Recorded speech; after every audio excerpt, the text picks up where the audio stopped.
Zdravo dragi lavovi, dobrodošli u vaš ljubavni horoskop za novembar 2025. godine. Dragi moji lavovi, kada je reč o novembru, veliki naglasak bit će na ljubavi i ja mislim da ćete vi baš dobro proći ovog meseca kada je reč o vašem emotivnom životu. Od 4. novembra do kraja meseca, veoma dinamičan period, dosta ćete se družiti i izlaziti. Velika je verovatnoća da će neki od pripadnika vašeg znaka upravo preko hobija, preko prijatelja, kroz izlaske upoznati neku osobu sa kojom će eventualno započeti emotivnu vezu ili neku osobu koja će vas zaista zaintrigirati.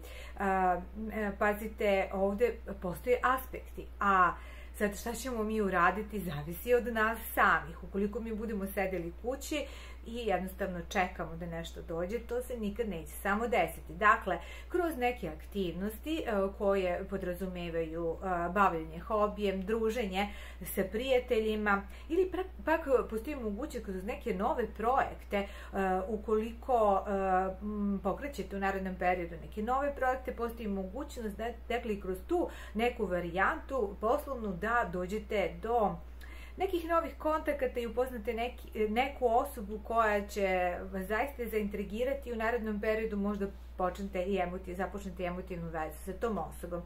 6. novembra veliki naglasak je na vašoj porodici.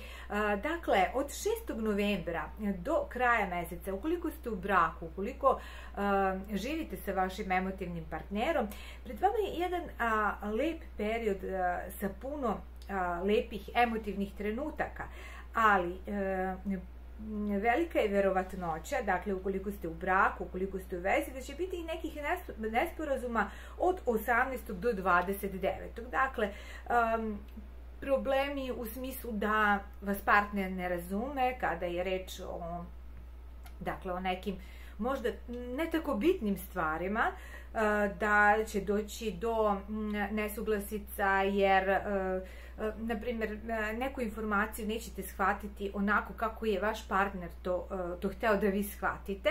Jednostavno, dakle, doći će do nekih nesporazuma ili odlaganja nekih vama bitnih stvari. Ali ukoliko niste u vezi, ukoliko trenutno nemate partnera ili pak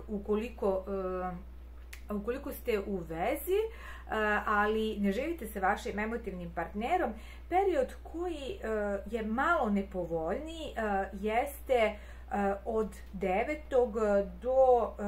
do 18. To znači da od 9. do 18.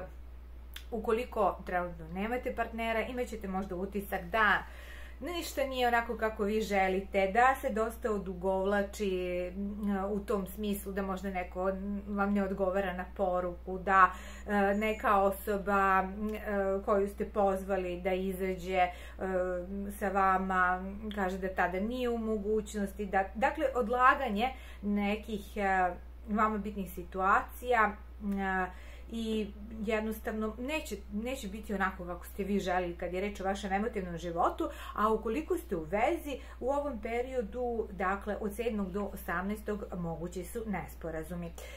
Zatim 20. novembar je izuzetno bitan ukoliko ste u braku i pozitivan je datum, također je veoma bitan ukoliko ste u nekoj tajnoj vezi, romansi, u smislu da to nešto zadržavate samo za sebe. Dakle, u periodu oko 20.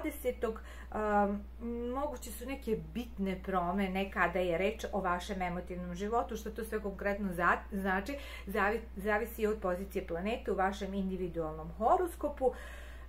I od 21.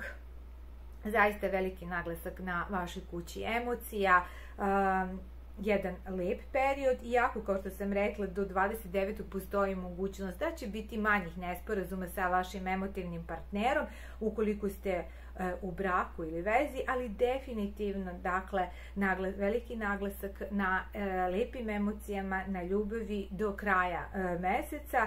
I također ja bih rekla da se ovi pozitivni aspekti nastavljaju i tokom decembra meseca. Veći deo decembra meseca bit će vam lepo u porodičnom okruženju, dakle, rekla bih u okruženju vama bitnih osoba kada je reč o vašem emotivnom životu i dakle zaista jedan period sa puno emocija i veći deo decembra meseca. Naravno, uvek kažem, to zavisi sve i od pozicije planete u vašem individualnom horoskopu. Dragi moji lavovi, ja vam želim sve najlepše i vidimo se uskoro.